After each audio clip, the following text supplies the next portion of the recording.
Allah sebagai memohon keberkatan kepada Allah SWT. Mari kita sama-sama menggunakan majlis dengan membaca kitab Al-Fatihah.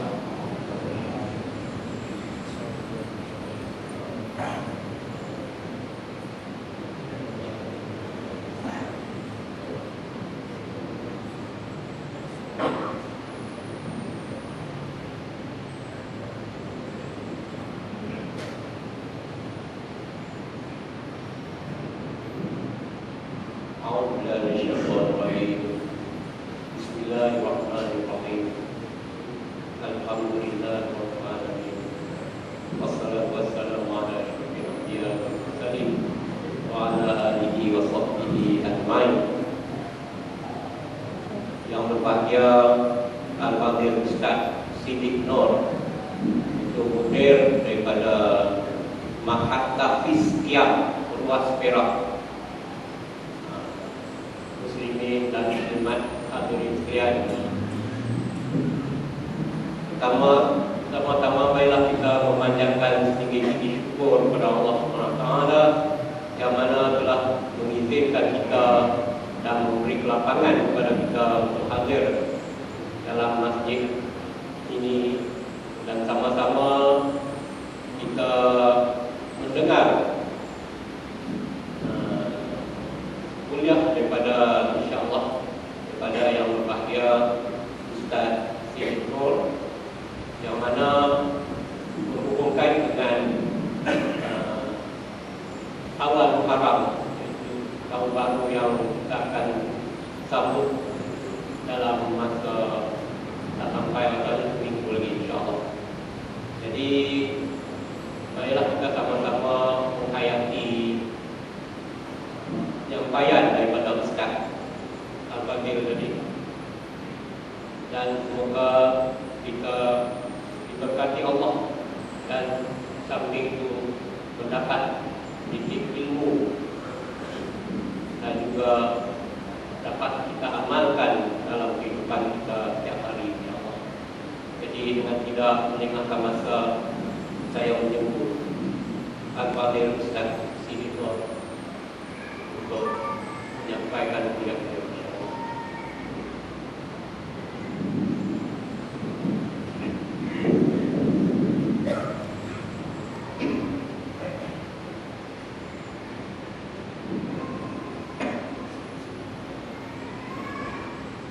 Assalamualaikum warahmatullahi wabarakatuh.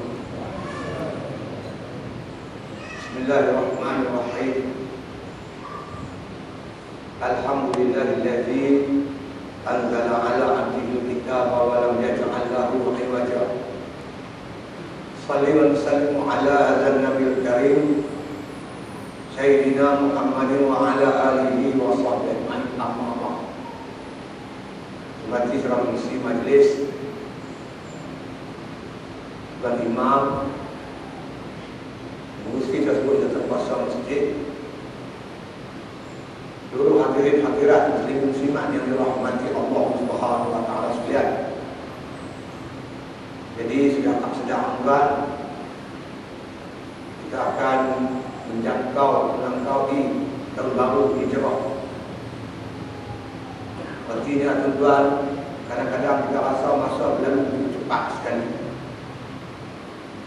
Sebab itu, bila kita sambut dia tahun baru, kita patut berbimbang dan takut. Umur bertambah, takut amalan tidak bertambah. Mudah-mudahan kita mempertingkatkan amal ibadat kita sebagai persiapan untuk kembali kepada Allah Subhanahu wa taala.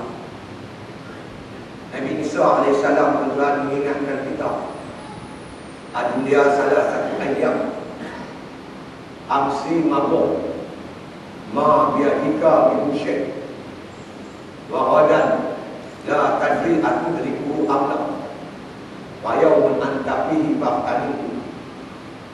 Nabi Isa kata dunia ni ada cuma 3 hari. Ad-dunya salah satu ayam. Dunia ni cuma ada 3 hari. Amsi mabuk, hari kemarin dah terlepas. Ma biadika min syekh, tak ada sesuatu di tangan kamu. Kalau kemarin tuan-tuan kita ada buat ibadat atau kebajikan, alhamdulillah amal kita dicatat sebagai saham hazanah untuk kita kutip di akhirat itu. Tapi kalau hari kemarin kita biar berlalu itu sia-sia, kita rugi. Apatah lagi kalau hari kemarin kita buat maksiat kepada Allah Subhanahu wa taala. Kemarin bukan kita punya. Wa ghadan la tadri atudrikuhu amla. Hari besok belum pasti kamu boleh berjumpa atau tidak hari esok pada Nabi Isa. Esok pun belum tentu kita punya. Kemarin pun dah terlepas, besok belum tentu. Mana hari kita? Yaumun anta fihi faqtanihu. Hari yang kamu ada padanya sebut. Jadi tuan-tuan datang tahun baru, maka kita berbimbang-bimbang, takut tuan-tuan sekalian umur yang makin lalu ini tidak diisi dengan sepenuh dan sebaik mungkin. Kalau Allah takdirkan kita tuan-tuan sekalian, Allah terangkan mata hati kita, kita cemas. Ibarat tuan-tuan sekalian orang nak masuk boleh periksa persiapan tak cukup. Soalan banyak, persiapan tak cukup. Hari periksa makin dekat, cemas tak? Kalau Allah Ta'ala kasyaf pada kita tuan-tuan sekalian, kita cemas menghadapi hari-hari yang akan datang dengan persiapan yang tak seberapa ni. Mudah-mudahan datang tahun baru meningkatkan azam kita untuk beramal sebagai persiapan untuk kembali kepada Allah Subhanahu wa taala. Tuan-tuan sekalian, tahun Hijrah ni dia tak macam tahun Masihi. Tahun Masihi diambil daripada tarikh ataupun tarikh lahir Nabi Isa. Tetapi tahun Hijrah tuan-tuan, tahun orang Islam tak diambil daripada tarikh lahir Nabi, tapi diambil daripada tahun Hijratul Rasul. Dan sepakati oleh para sahabat hasil daripada cadangan Sayyidina Umar radhiyallahu anhu. Mulalah mana di zaman pemerintahan Umar, mulalah pada tahun itu mana kata tahun kalender Islam diambil pada tahun Hijrah Nabi sallallahu alaihi wasallam. Pada hijrah itu membawa makna yang besar kepada Islam dan perkembangan Islam. Oleh itu tuan-tuan sekalian, cakap tentang mana kata awal Muharram ni, kita cakap tentang tentang hijrah Rasul sallallahu alaihi wasallam. Yang tiba pelajaran yang dapat kita ambil.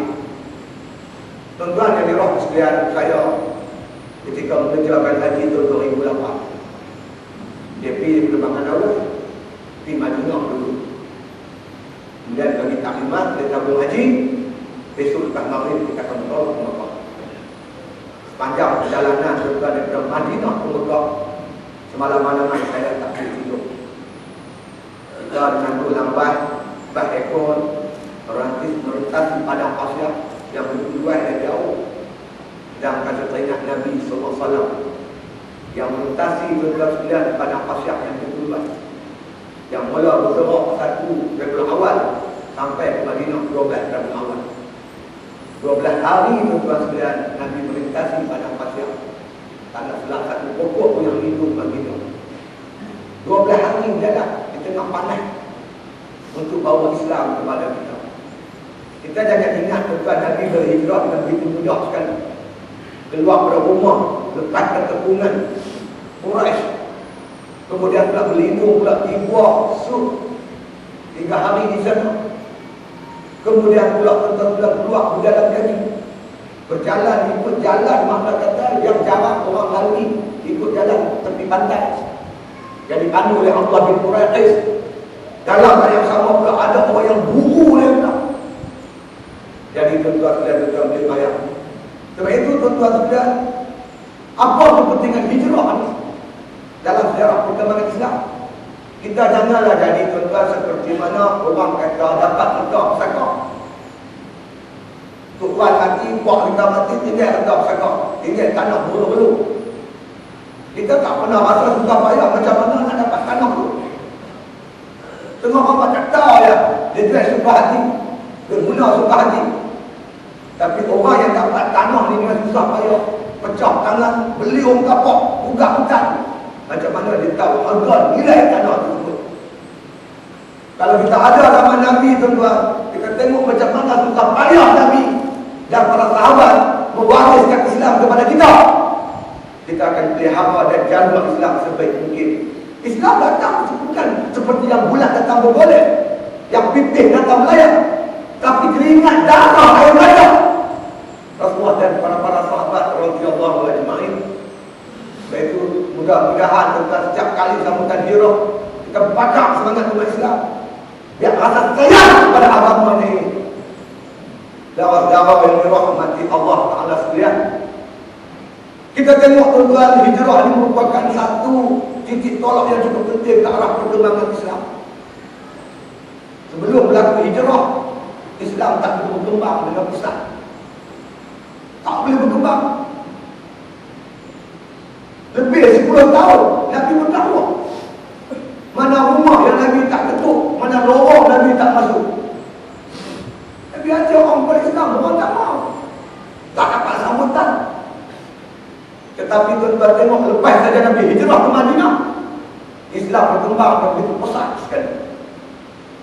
Mana-mana perjuangan tuan-tuan sekalian, ideologi, pahaman atau muka bumi ini, ia perlukan pengkalan. Mesti ada base, mesti ada tapak. Kita tahu komunis, tapak dia di China, di China, di Rusia, bagi contoh kan. Kristian di Eropah, bagi contoh sekarang ni. Kalau Islam tapaknya Timur Tengah, Islam punya ada tapak, mesti ada base. Nabi SAW telah berusaha lebih dari 10 tahun untuk menjadikan Makkah sebagai pengkalan dakwah, pengkalan perjuangan baginda. Tapi tak boleh, tak dapat. Tapi bila Nabi hijrah saja ke Madinah, dalam masa yang singkat, tuan, Madinah telah menjadi tapak pengkalan Islam, bahkan tertegak daulah Islamiyah. Lepas itu Islam berkembang sehingga seluruh pelosok muka bumi Allah Subhanahu wa Ta'ala. Sebab itu kita melihat hijrah itu penting. Yang saya nak lontarkan pada tuan-tuan malam ini ialah pasal apa Makkah tak boleh terima Islam. Kenapa Madinah tu boleh? Islam ni tuan-tuan sekalian, dia ibarat benih. Benih ni tuan-tuan, kalau benih tu elok macam mana pun, kalau bumi tak subur, dia tak boleh tumbuh. Bukan takat benih mesti elok, bumi pun mesti subur, baru pokok boleh tumbuh hidup. Boleh hidup mana kata dekat elok. Mekah merupakan bumi yang kering potang daripada Islam. Mereka tak boleh terima Islam, mereka buat macam-macam. Bila kena pukul daripada mati, Rasulullah mereka cuba bunuh. Besok tepung nak bunuh Rasulullah. Orang-orang yang mengaku Islam diseksa, diancam, dikubur dan sebagainya. Kenapa pula Madinah yang tempat asing bagi Nabi boleh terima Islam, sedangkan orang Mekah kenal Nabi? Bukan sekat kenal Nabi, kenal bapa Nabi, datuk Nabi, dia kenal keturunan Nabi. Rata-rata orang Mekah mengiktiraf Nabi orang baik, Al-Amin. Tapi bila Nabi bawa saja Islam, tabal laki Muhammad celaka, Muhammad dia bawa.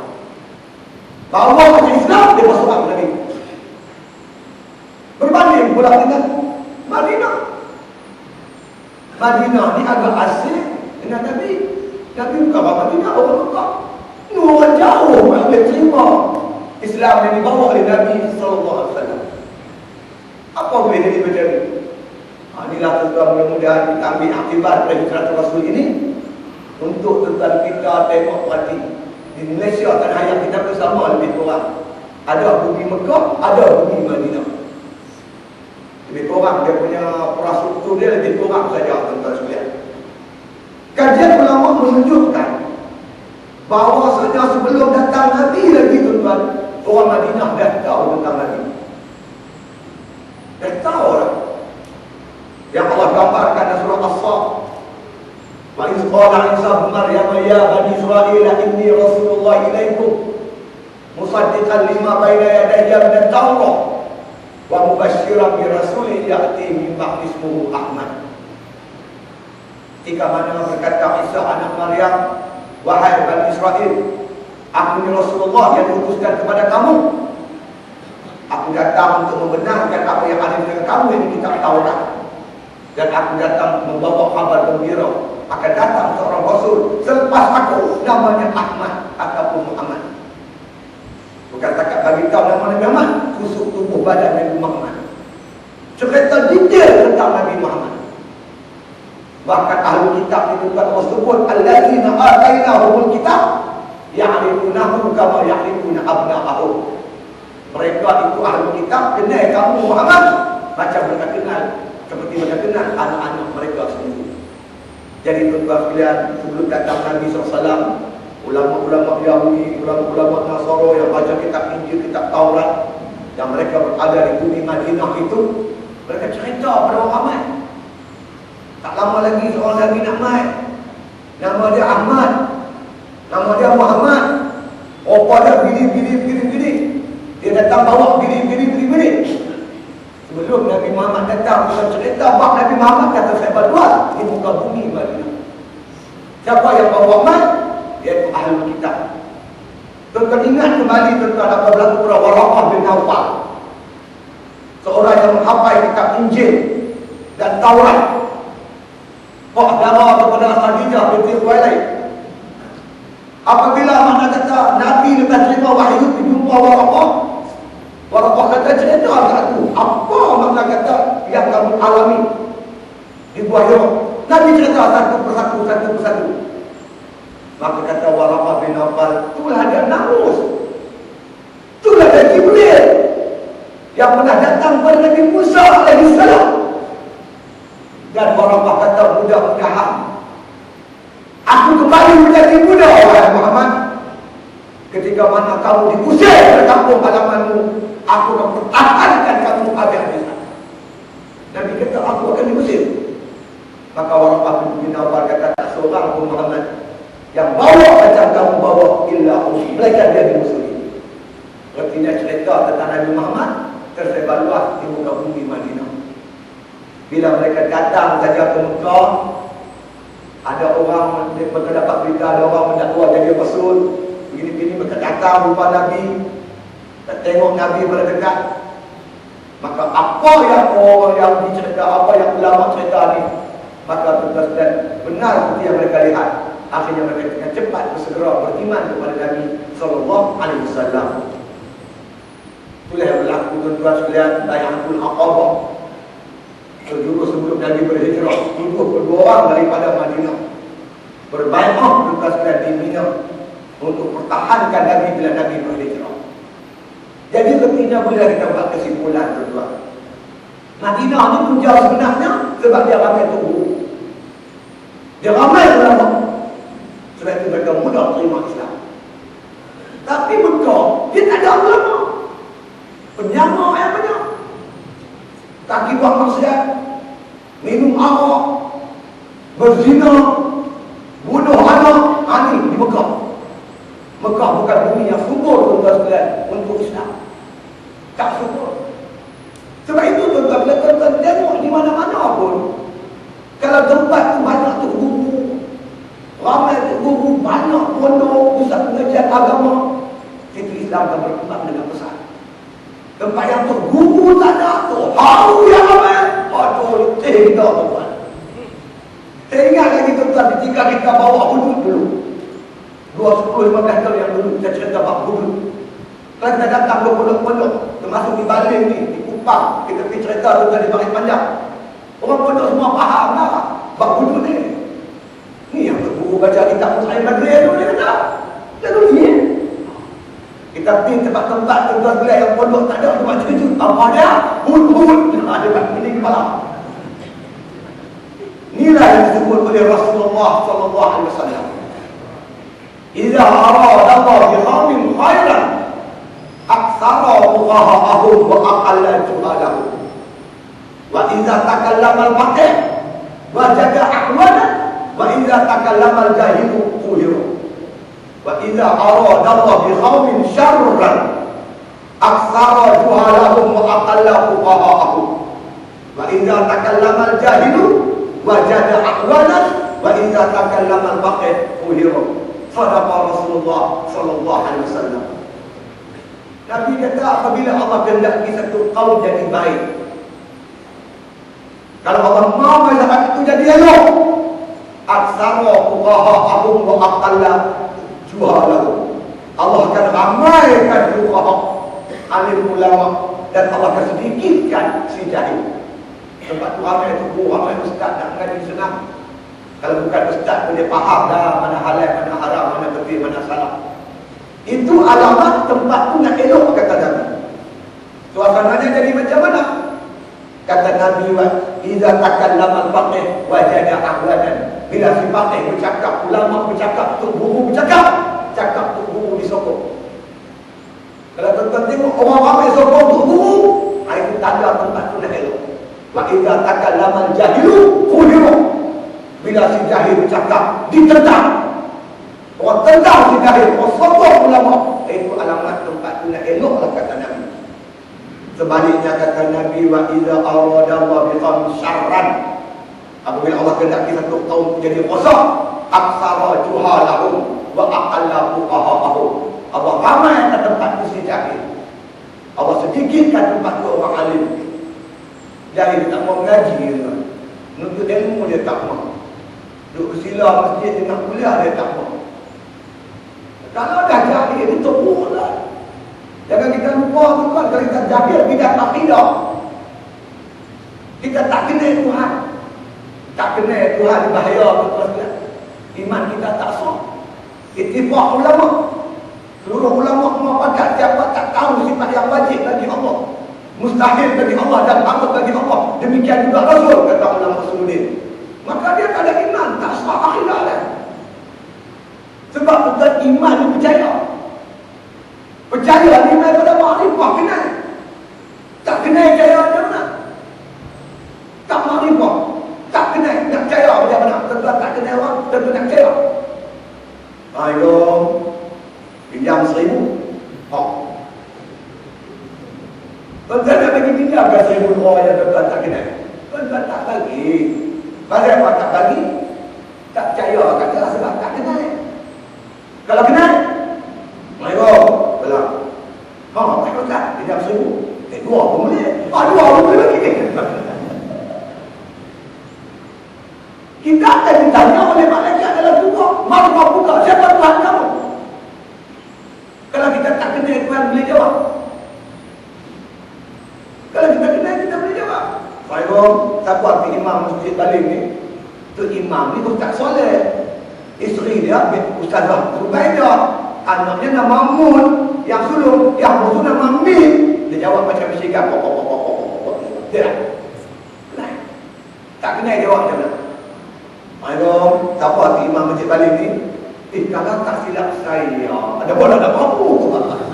Tu apa nama tu? Tak boleh jawab. Allah Rabbi tu kalau Tuhan kita tak kenal. Kena mengaji. Kalau kita jahil di bidang ilmu fiqh, ibadat kita ditolak oleh Allah Ta'ala. Apa syarat sah sembahyang? Antaranya mengetahui keadaan sembahyang. Walaupun kita sembahyang betul, tapi kita tak tahu, kita tak betul sembahyang kita, tak sah.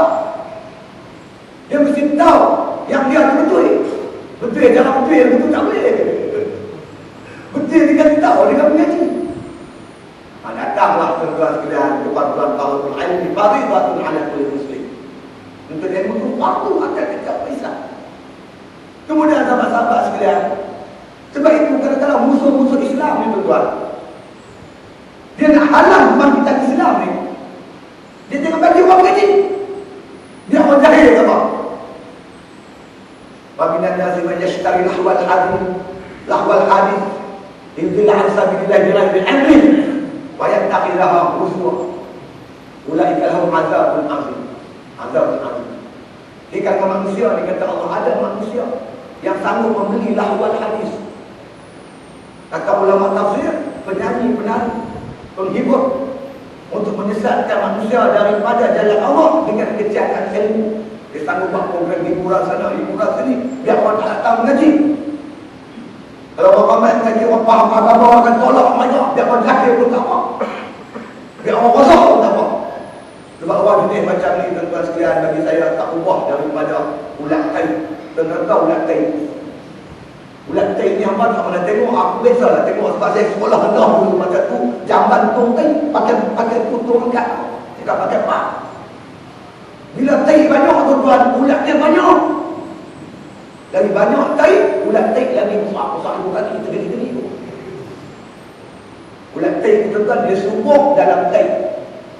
Ada orang tuan-tuan, dia pengaruh dia, wah! Bila tempat tu kotor, bernasib maksiat. Ulat tahi ni tuan-tuan, bila tuan-tuan ambil dia, tuan-tuan buat naik ke darat, tuan-tuan basuh bagi cuci, bersih-bersih, tuan-tuan bagi mandi, sabun elok-elok, lap dengan bola, tuan-tuan spray minyak atas, bagi makan bihusu. Dia bukan lagi gemuk, lagi kuping. Dia tak reti makan bihusu, dia reti makan tahi kan. Kita ambil dia, kita lempar balik orang tahi, dia gemuk balik. Ada jenis manusia. Sebab itu kalau tuan-tuan nak pergi mati ulat tahi ni, nak saja. Bagi bersih kawasan kita. Hidupkan masjid. Jangan bagi ada maksiat. Bersih. Ulat tahi dia akan mati beragam. Tuan-tuan jangan sendirilah siapa ulat tahi ni. Jadi sahabat-sahabat yang dirahmati Allah Subhanahu wa ta'ala sekalian. Bagi mereka yang memperjuangkan Islam, bekerja untuk mengembalikan kekuatan Islam, keagungan Islam, maka hijrah itu kan memberi satu rangsangan yang hebat dalam perjuangan ini. Bagaimana teruk pun sekatan musuh, kepungan musuh terhadap Islam. Kalau kita betul-betul bertakwa, betul-betul yakin, bekerja bersungguh-sungguh, Allah Ta'ala akan ada jadikan kepada kita jalan kelepasan, jalan keluar. Seperti mana firman Allah Ta'ala, wa man yattaqillah yaj'al lahu makhraja. Siapa yang bertakwa kepada Allah, Allah akan jadikan baginya jalan keluar, jalan yang tak terfikir. Orang dekat sama tolong Islam, orang jauh akan dulu. Orang jauh akan dulu. Begitulah tuan-tuan, dan kita buat kerja Islam ni jangan sempit dada. Luas dada kita. Kita yakin pertolongan Allah akan sampai.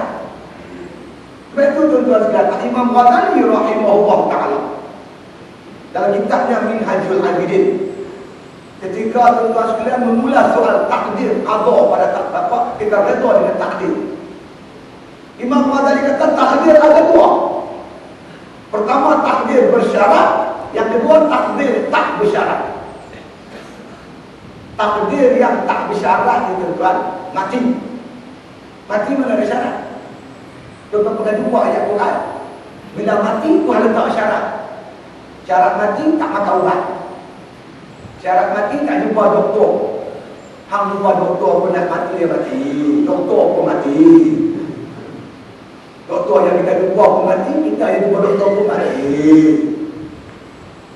Ubat, hang makan ubat pun mati. Tak makan ubat pun mati. Ubat pun mati.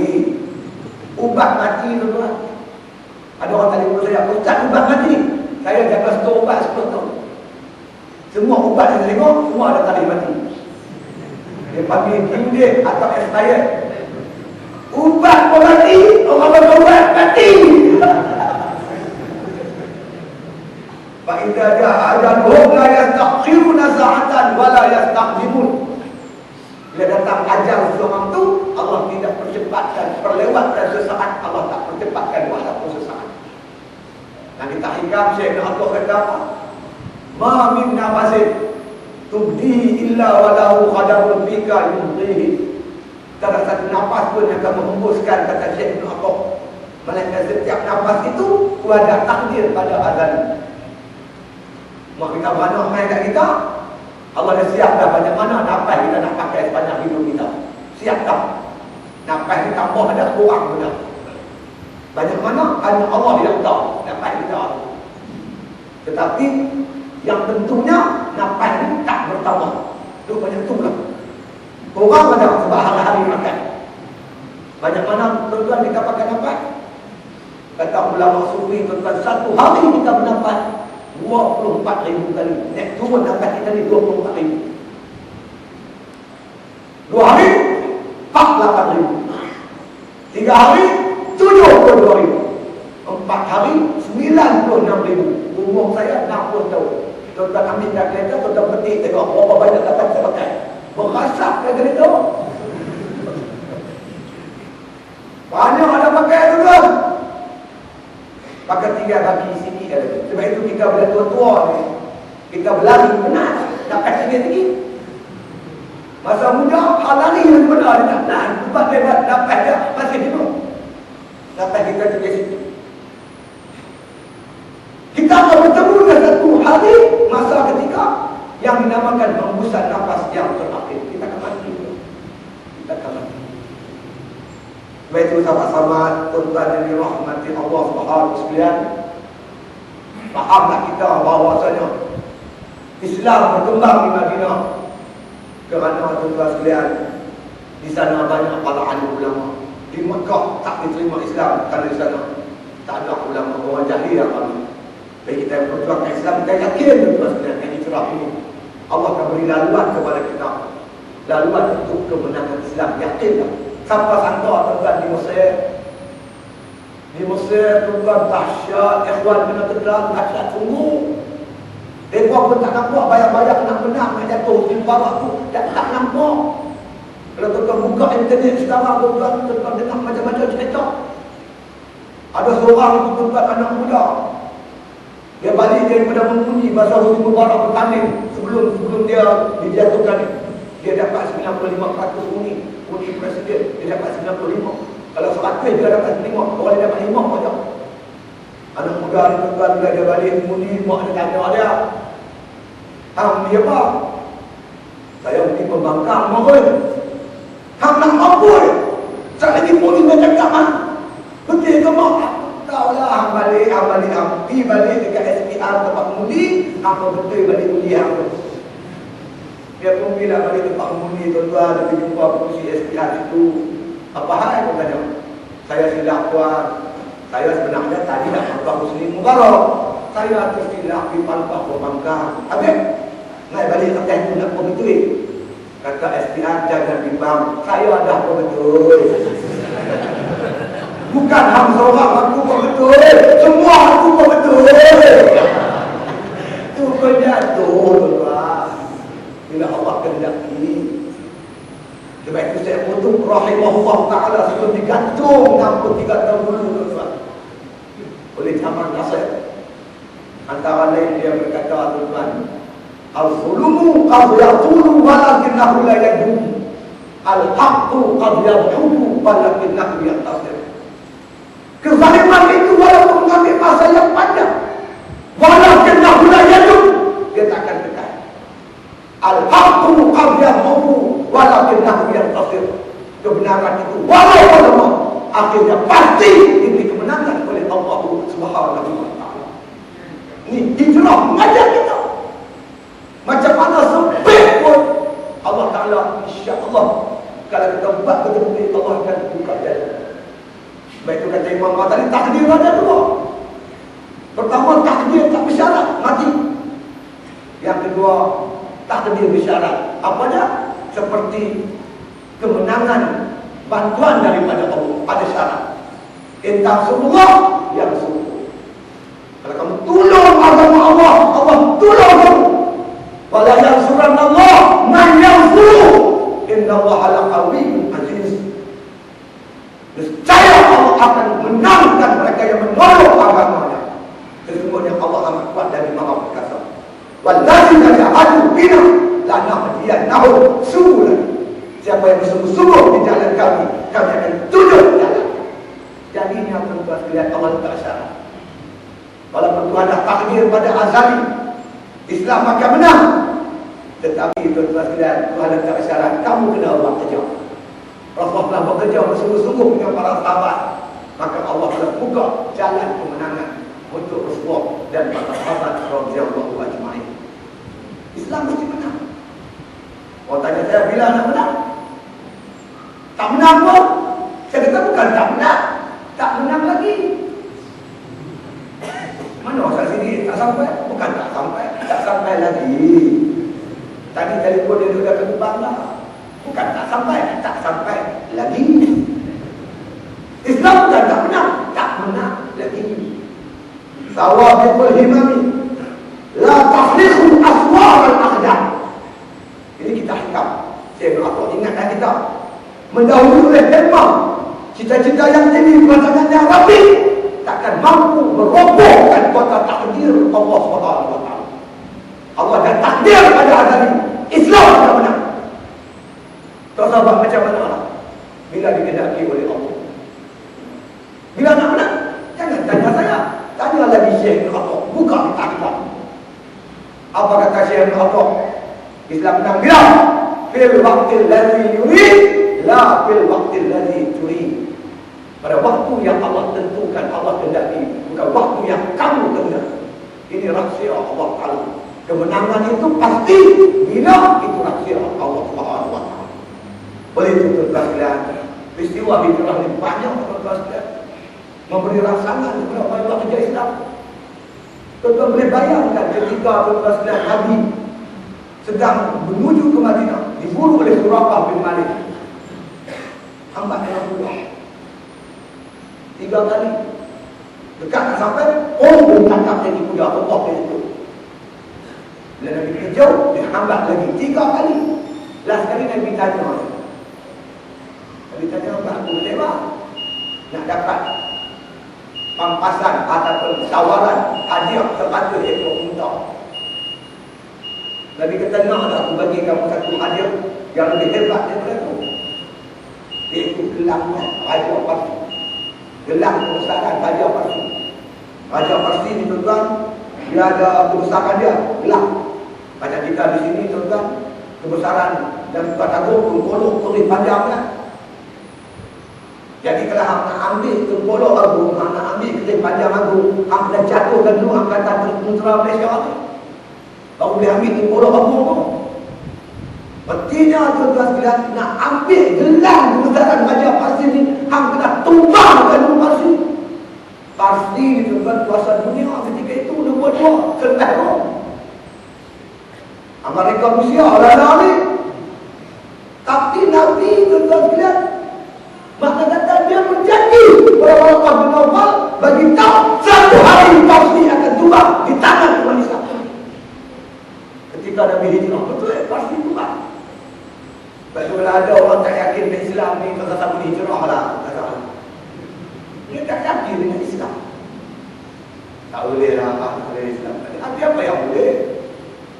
Tak percaya kepada Allah. Lepas tu semua mengaji ilmu tauhid, kuat sikit. Dan mengaji tauhid, mengaji pula ilmu tasawuf. Ulama sufi kata, la qadirun alal haqiqati illa Allah. Tak ada yang berkuasa pada hakikatnya melainkan Allah.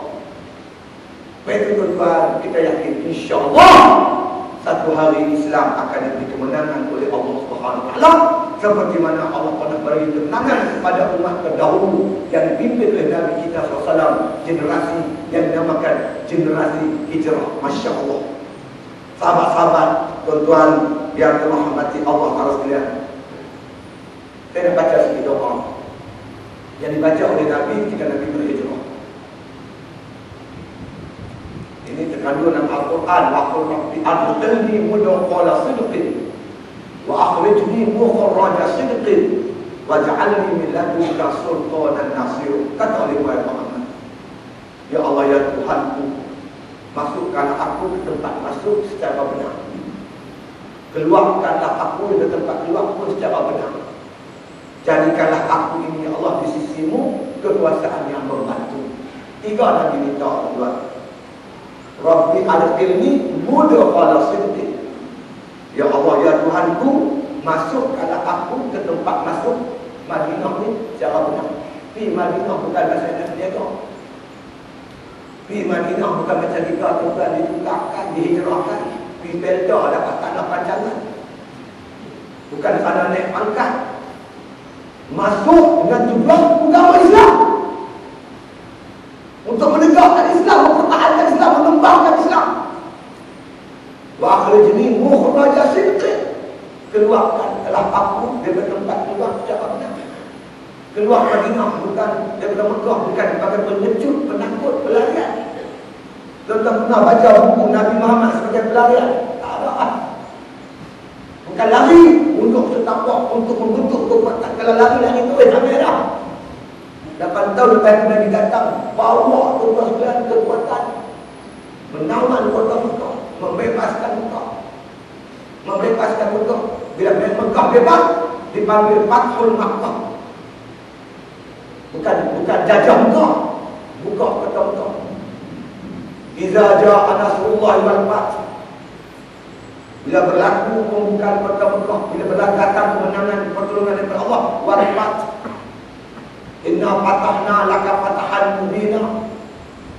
Semua ulama kata tentang ayat-ayat berkaitan dengan fath ini dirujuk pada pembukaan kota Mekah. Kenapa Nabi hijrah ke Madinah tak panggil Futuh Madinah? Kita pernah dengar pembukaan Madinah. Tapi bila main Mekah, kita panggil fath, buka. Kenapa tuan?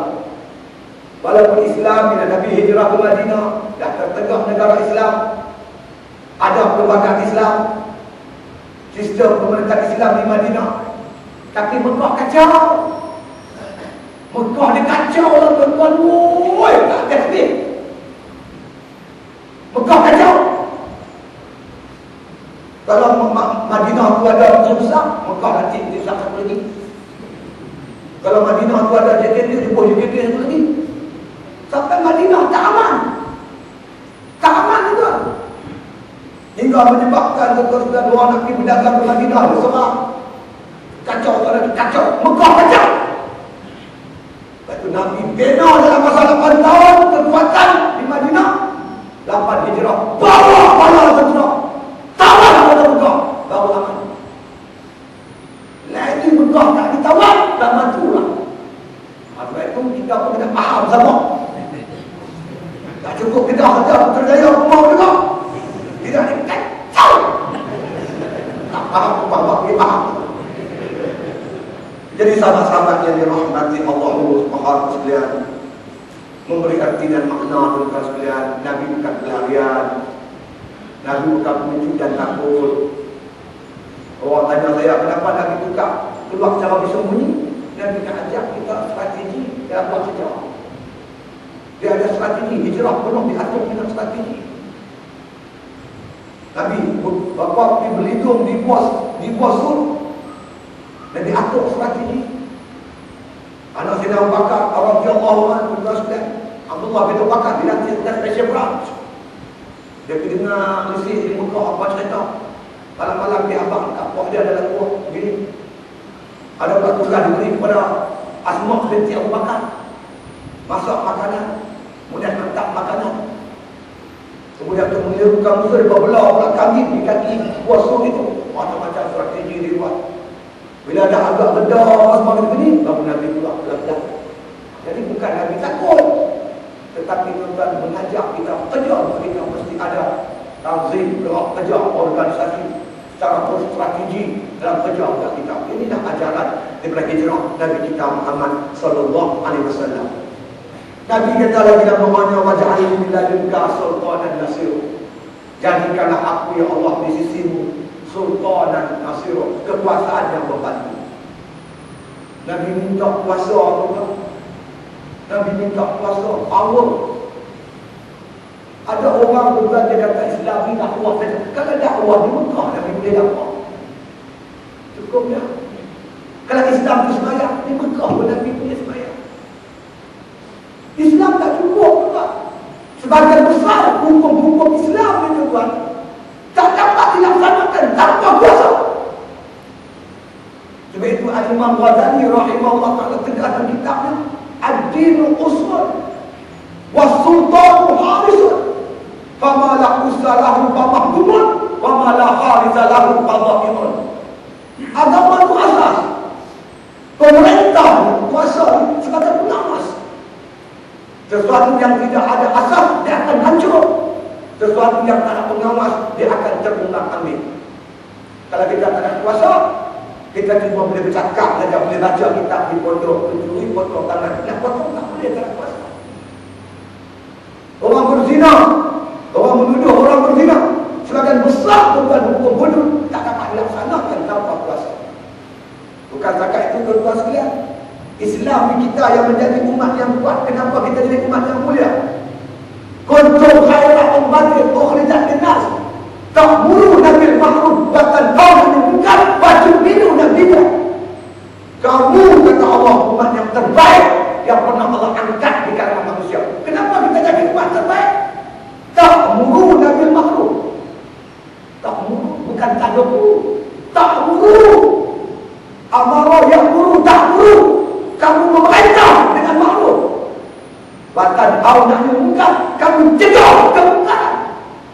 perintah dengan makhluk, nak perintah dengan hukum Islam, nak perintah dengan Quran. Kalau tak nak power, macam mana nak memerintah? Nak cegah bukan? Macam mana nak cegah kalau tak ada kuasa? Betul Nabi hijrah ke Madinah, Nabi ada kuasa, maka barulah hukum Islam terlaksana. Kalau kita tak boleh laksana ta'muruna bil ma'ruf wa tanhauna 'anil munkar, jangan mimpi nak jadi umat termulia. Kita umat lemah, tuan-tuan. Kita cuma boleh menangis apabila sahabat kita di Burma, Rohingya, tuan-tuan, dilanyak di rumah. Kita jadi penuntut lah, tuan-tuan. Kita jadi penuntut. Kita tak boleh buat apa-apa. Lemah kita ini. Malah Allah tuan itu berarti sahabat kita. Wal mustad'afina minal rijal wal nisa wal wildan alladziina yaquluna rabbana akhrijna min hadhil qaryati zalimi ahliha waj'al lana min ladunka waliyya waj'al lana min ladunka nasira. Kenapa kami tidak keluar pergi berjihad, berperang, berjuang, sedangkan bukan mustad'afin di kalangan laki-laki tua, perempuan-perempuan yang lemah, anak-anak yang kecil, mereka berdoa, ya Allah, kami dizalim di negeri penduduk ini, kami diusir ke kampung halaman kami. Jadi kalau di sini kami menolong dan membantu, mereka merayu minta membantu. Kita tak ada apa-apa, tuan-tuan. Kita tak ada kuasa. Islam tak ada kuasa. Sebab itu musuh-musuh Islam dia nak apa? Dia nak kita ada agama tanpa kuasa. Ada din, tak ada daulah. Sebab itulah ulama-ulama yang berbicara tentang din, ulama menyebut ad-din wa daulah, agama dan pemerintah. Sebab itulah tuan-tuan sekalian, Nabi berdoa, waj'al li min ladunka sultanan nasira. Jadi kalau ya Allah sibuk kekuasaan yang membantu. Jadi apa yang penting hari ini ialah tuan-tuan sekalian, jadi tak ada tu yang raja-raja mengaji lah. Kita belajarlah tuan-tuan sekalian, fahamlah agama. Kalau kita tak bela agama kita, tuan-tuan sekalian, apa bentuk Islam kita nak tinggal pada anak cucu kita? Kalau Islam yang tak ada kuasa sampai bila? Tuan-tuan sebut apa saja, apa yang tak ada semua ada. Kita dah sampai satu peringkat tuan-tuan yang cukup membimbang dan menakutkan. Murtad ini jadi anak buah nikah Allah, sehingga sampai peringkat bunuh Allah, macam-macam tak pernah jadi nak kita juga. Kalau tak ada kuasa, tuan-tuan, kita tak jaga agama kita dengan sempurna. Oleh itu tuan-tuan, ke arah ini kita kena kerja semua. Kemenangan Islam ikut jihad dan kesungguhan kita. Seperti mana kata hukam, para hukam, tuan-tuan, mereka pernah kata, dalam kata-kata masyhur mereka itu, innal makarima ana ala asabil makarim wa innal lazzat ala asabil mubna. Innal makarima, sebenarnya kemuliaan itu ala asabil makarim, di atas kira-kira kebencian. Kalau kita nak jadi umat mulia, kita kena menghadapi kebencian. Nafsu benci itu kena. Nafsu tak suka pergi haji, kita pergi haji. Nafsu tak suka baca Quran, kita baca. Nafsu tak suka korban dunia, kita korban. Nafsu tak suka dipanggil pergi balai polis, kita pergi. Nafsu tak suka kita panggil jaga agama, kita pergi. Jadi apa yang nafsu tak suka itu, yang benci itu, tinggi mana kita hadapi, tinggi itulah kemuliaan yang kita akan dapat. Innal makarima ala asabil makarim wa innal lazzat ala asabil mubna. Sesungguhnya kelazatan itu, kesedapan itu di atas kira-kira belanja. Nak makan besar, sedap, belanja kena banyak. Ini bagi kat bini RM2, mahal lah RM2, masak sedap-sedap. RM2 sedap apa? Tak menteri lah jawabnya. Kalau nak makan sedap, bagi dah satu Kalau kita nak Islam benar, kita korban semua lah. Dengan duit RM2 tenang, begitu-begininya. Sebab Nabi telah buat segala-galanya. Tinggal kampung halaman, lepas itu bukan pergi sampai Madinah, pergi tidur lena, berperang, berjuang, begitu susah payah. Maka hasilnya tentang itulah Islam yang dapat kita nikmati pada hari ini. Sebab itu tuan-tuan, dalam menjayakan hijrah Rasul ini, semua hubungan terlibat. Muda, tua, jangan kata aku dah tua, apa muda lah, tak jadi juga. Tua cakap tua, undi ni tua muda satu situ lah. Takkan undi orang tua semua, undi orang muda satu. Tak kira tua atau muda semua, dulu agama Allah Ta'ala ni insya-Allah mudah-mudahan. Sebab hijrah mengajar kita, dulu kan tua pula.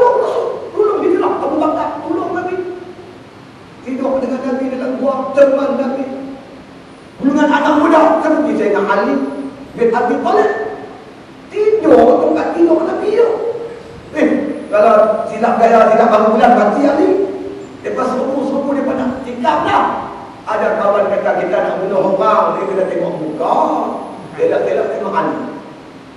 Bawa Ali pergi dekat Baitullah. Dia pengkasok pukul. Mana Muhammad? Ali tak habaq. Sampai pengsan kena pukul. Kalau kita, mana lagi ni? Boleh kita. Ali, baik. Tuan-tuan sebut siapa lagi? Badika. Seperti mana Asma binti Abu Bakar. Asma Allah sekalian. Dia masak-masak makanan dia ni bawa makanan. Sedangkan masa dia bawa makanan tu tuan-tuan sekalian bawa kat Nabi di gua. Saya tengok daripada bawah tuan. Gua suruh ni pun tak pergi ke kanan. Dia berapa bawah meleleh yang mata. Tengok gua yang tinggi. Macam mana Nabi jalan dengan tidak berkasut naik atas gua tu pada malam hari pula. Binatang-binatang bisa dalam gua tu penuh. Yang Asma pula berbagai mungkin bawa makanan bagi kat Nabi. Ketika orang sedang bercari Nabi, kalau orang tahulah tindakan Asma ni, Asma mesti kena. Tapi bukan pula dia jihad. Seorang muslimah, hebat tu kalau muslimah pun perlu berjuang berjihad. Pemuda pun kena bekerja untuk Islam. Orang tua pun kena bekerja. Sama-sama kita gabungkan tenaga kita tuan-tuan untuk menjayakan kemenangan Islam, insya-Allah. Islam dah menang di Mesir, tuan-tuan. InsyaAllah Islam akan menang di Syria tak lama lagi dengan izin Allah. Di Tunisia sekarang Islam sudah bangkit. Islam telah bangun. Tuan-tuan jangan tidur. La tanam fa inna aynan aduwi la yanam. Jangan kamu tidur. Mata-mata musuh tak pernah tidur. Zaman sekarang zaman kebangkitan Islam. Mata-mata ceruk Islam bangkit. Anak-anak muda kita pergi kuliah subuh. Tuan-tuan sekalian, kuliah subuh di mana? Kelana Jaya. 3-4 orang kuliah subuh. Kita salam tangan lembut-lembut dia. Mak Datin semua pakai bel orang. Apa jaga. Dan paling tuan-tuan sekalian yang saya rasa, isteri rasa tak terfikir tuan-tuan. Ada pula dengan orang bukan Islam dah sokong buku sekarang ni tuan-tuan. Saya biasa dengar ceramah seorang pemimpin Cina. Dia cakap bahasa Cina. Saya tak faham apa. Tapi saya dengar dia ada sebut bahawa Al-Ma'idah dia sebut. Lepas tu tuan-tuan, dia pun tepuk tangan, saya pun tepuk tangan. Dia kata apa aku pun tak faham. Masa makan saya tanya dia, hang cakap apa? Saya bagi tahu pada dia orang, Ustaz, kita orang Cina, orang bukan Islam jangan takut dengan hudud. Ini hudud tak dipaksa pada orang bukan Islam. Seperti Tuhan ada cakap itu surah Al-Ma'idah ayat 42. Dia mesti begitu. Kemudian dia kata lagi, kalau kita bukan pencuri, kita bukan perampok, bukan penyamu, kita orang baik, apa perlu takut dengan hudud? Itu jam dia Rasulullah tepuk lagi. Oh, jadi aku tepuk betul. Manakah tuan-tuan terfikir? Ada kadang-kadang orang Islam sombong hukum Allah walaupun dia bukan Islam. Dan yang paling tuan-tuan saya, saya kata ninja yang kata kehebatan ni, jangan buat nak tunggu kehebatan keagungan dia. Dalam surat hubungan pasal apa-apa ni tuan-tuan sekalian. Pengurusi tuan-tuan Dewan Himpunan Mr. K, Cik K nama dia.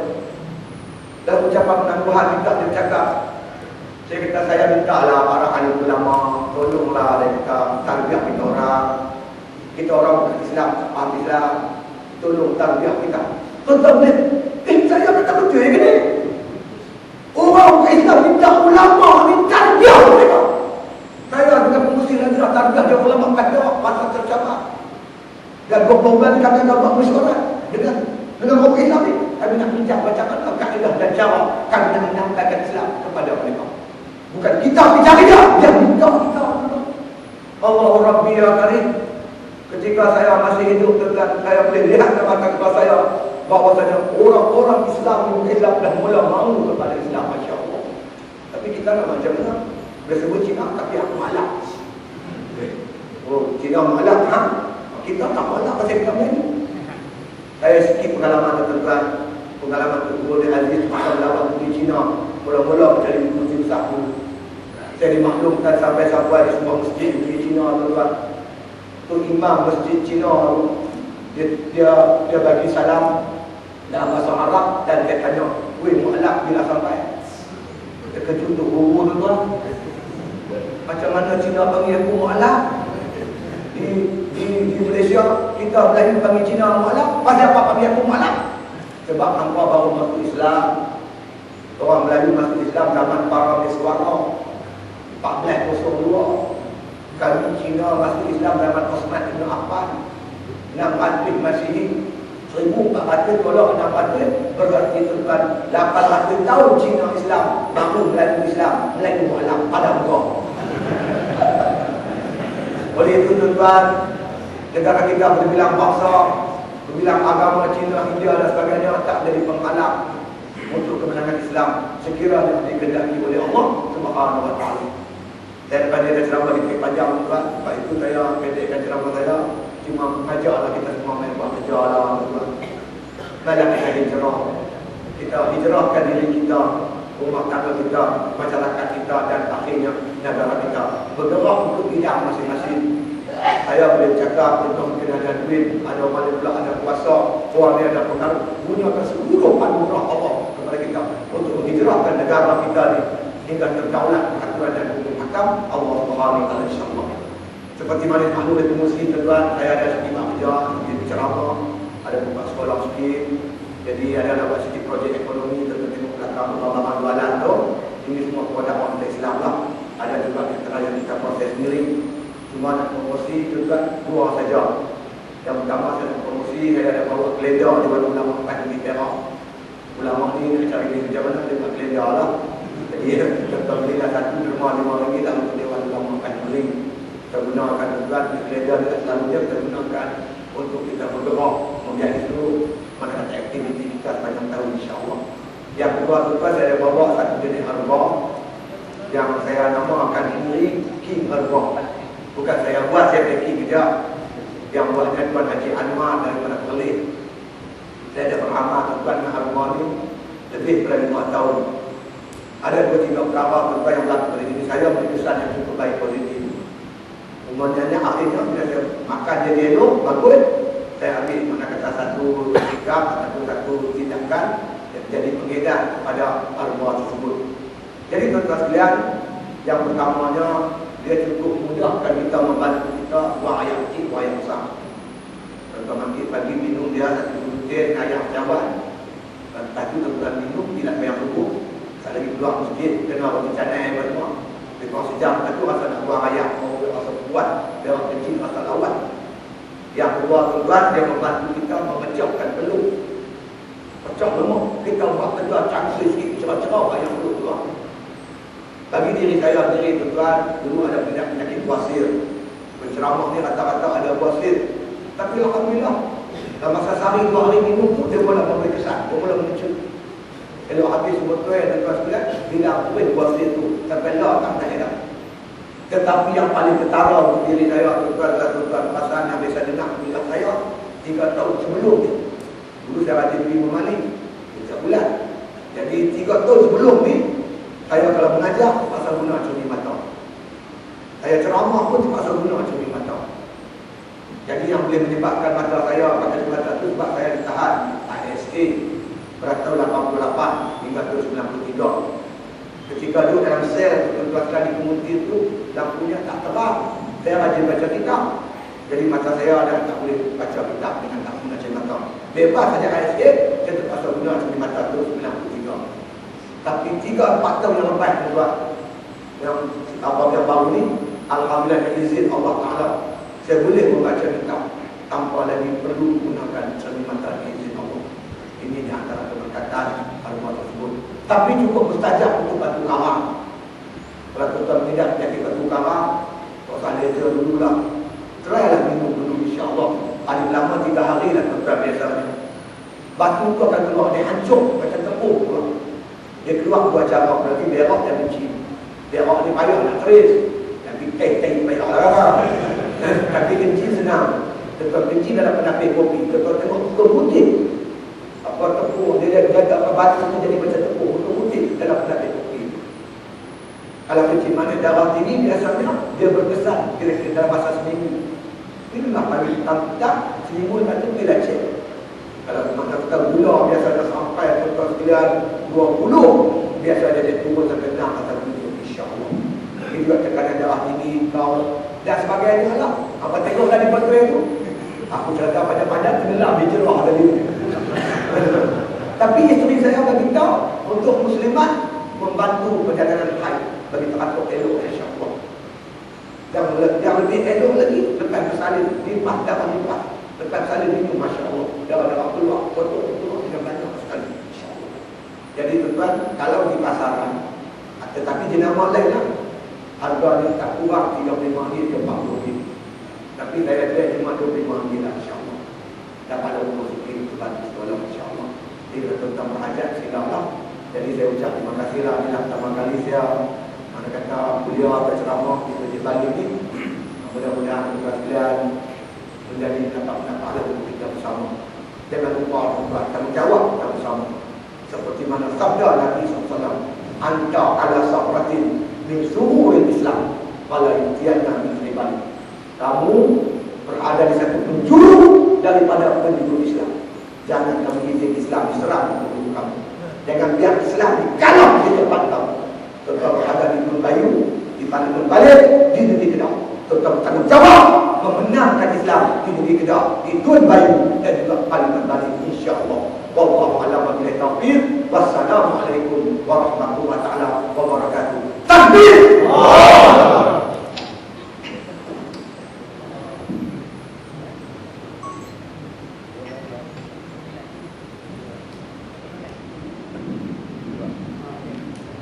Jazakallah khair kepada yang bahagia Al-Fadhil Ustaz Siddiq Nur sebagai penghargaan kepada beliau. InsyaAllah saya menjemput wakil dari Ibu Pemuda Masjid menyampaikan